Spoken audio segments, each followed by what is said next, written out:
ఈరోజు నీ ఆశ ఏంటి? ఆయనతో ఉండాలని ఆశపడుతున్నావా? ఆయన ముఖ దర్శనము చూడాలని ఆశపడుతున్నామా? ఈ రెంటి మధ్యలో ఇరుక్కొని ఉన్నావు. అక్కడ ఇరుక్కున్నావు?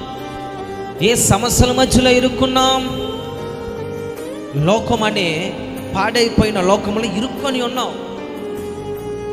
చెడిపోయిన దేశంలో ఇరుక్కొని ఉన్నావు.